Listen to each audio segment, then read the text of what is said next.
और जब आपका बाहर का सही हो गया तत्व निर्णय, अब मैं आपको सूक्ष्म तत्व निर्णय बता रहा था कि जब बाहर से वास्तव में सही निर्णय हो गया और स्वप्न में भी स्त्री पुत्र मकान दुकान अपने दिखाई नहीं देते, वास्तव में परद्रव्य भाषित होने लगे, परद्रव्य में सुख नहीं है निर्णय होने लगा और ये अंदर भाव दशा जागृत हो गई कि मेरे पास चक्रवर्ती की संपदा के भी ढेर लग जाएं, ये मुझे सुखी नहीं कर सकते।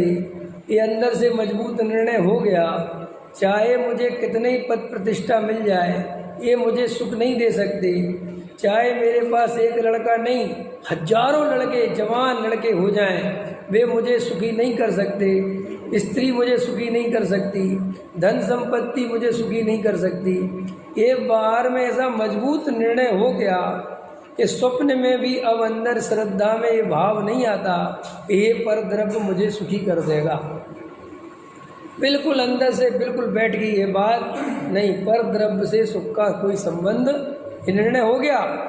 ऐसे फिर अब देह के संबंध में निर्णय चाहिए कि ये शरीर प्योर पुद्गल की पर्याय है, ये प्योर जड़ का परिणमन है, इसमें मैं रंच मात्र भी कुछ नहीं कर सकता। इसका जिस समय जैसा परिणमन होना होगा ये बिल्कुल वैसा ही होगा और गारंटी से ये रोगादिक का घर है और इसमें रोगादि होंगे, हुए बिना नहीं रहेंगे। इसमें बुढ़ापा आएगा, आए बिना नहीं रहेगा। ये देह दिन पर दिन जैसी बनी है ये पुद्गल पूर्ण गलन स्वभाव वाला है। कैसा है? तो कैसा स्वभाव? गलने वाला है, दिन पे दिन झड़ रहा है। समझ में आया? ये हड्डियाँ, ये नसें, ये मांस मज्जा अब दिन पे दिन कमज़ोर हो रहा है। इस शरीर का ये स्वभाव जानना, इसमें कोई किंतु परंतु नहीं लगाना, ये स्वभाव है इस देह का। तो ये मैं नहीं हूँ, ये मेरा परिणमन नहीं है, ऐसा इतना मजबूत निर्णय होना चाहिए कि तुम्हारे सामने देह गल रही हो तो तुम्हें लगना चाहिए देह गल रही, मैं नहीं गल रहा।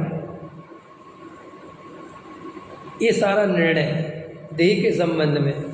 शरीर संयोग मकान दुकान का तो बता दिया, उनके संबंध में भिन्नता और सुख बुद्धि टूटनी चाहिए। क्या होनी चाहिए? दो हो गए, शरीर हो गया, अब चलो नीचे। अब तीसरी अवस्था प्रारंभ होगी। अब अंदर जब अपन ने इतना कर लिया, पक्का करना, शब्दों में नहीं करना। ठीक है, आपने बताया हो गया पक्का, ऐसे नहीं होता पक्का। रोज बैठ के अभी इन दो पे वर्क करना, जल्दी से राग पे मत पहुंच जाना। अपन क्या करते हैं, आंख बंद करी नहीं हो पर्याय से भेद ज्ञान चालू हो गया। अभी आंख खोलो, अपने बेटे को ढंग से देखो, सामने बैठा के देखो, नहीं दिखे तो ऐसा बैठ इधर तो देखो ये भिन्न है, इससे मेरा कोई संबंध नहीं है। देखो और यहाँ देख लेंगे, देखो तो सही, मुझे दिखाने के लिए नहीं, देखो देखो अंदर से देखो, इससे मेरे सुख का कोई संबंध नहीं है। ये बिल्कुल भिन्न द्रव्य है, मैं भिन्न द्रव्य हूँ, बिल्कुल हमारा कोई संबंध नहीं है, कोई बाप बेटे का संबंध नहीं, बिल्कुल अलग द्रव्य है ये। और इसका ये कहीं से आया, मैं कहीं से आया, संयोग है, सब अलग अलग है। बिल्कुल निर्णय करके देखो,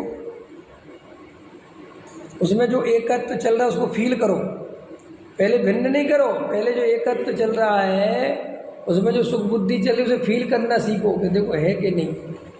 ये सब आपको तत्व निर्णय में आएगी ये सारी बातें। मकान को देखो ध्यान से, संयोगों को देखो ध्यान से कि ये वास्तव में मेरे हैं, इनसे मुझे सुख मिलेगा, इनके साथ में सदा काल रहूँगा, ये मेरी पत्नी है, ये कैसी मेरी पत्नी है, ये कब तक मेरा साथ रहेगी, ये मेरा पति है कब तक रहेगा, मैं अलग से ही अलग अनादि काल से ही अकेला चल रहा हूँ, तो वास्तव में मैं अनादि काल से था कि नहीं, ये सब देखो।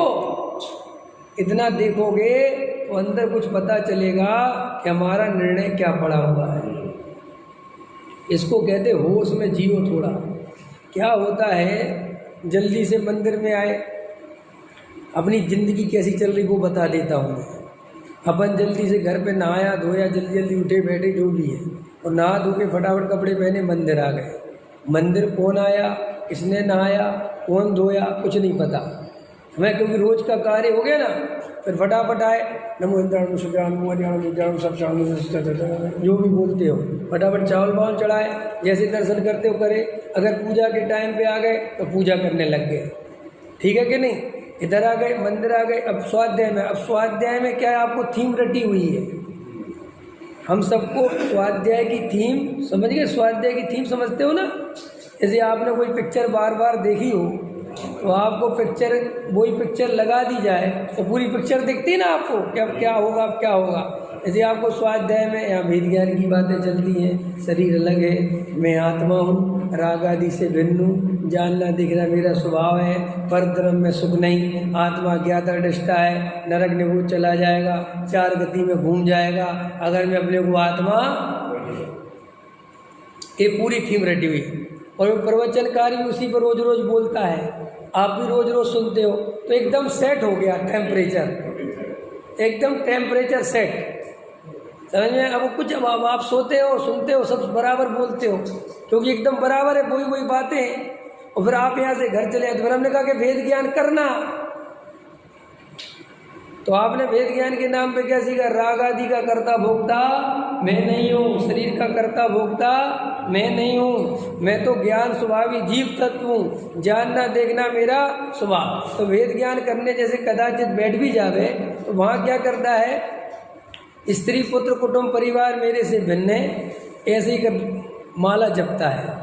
फिर ये शरीर आदि मेरे से भिन्न है, फिर एक माला ये जपता है। फिर अंदर में मैं तो राग आदि से भिन्न हूँ, मैं तो राग आदि को छूता नहीं, राग आदि मेरा स्वरूप नहीं, मैं इसका करता धरा, मैं तो ज्ञाता दृष्टा। ऐसा करता है थोड़ी देर, ओहो पर्याय तो अपनी योग्यता से होती है। ऐसी 10-5 बातें को घुमाएगा अपने दिमाग में और फिर वहाँ से निकल के फिर चला जाएगा।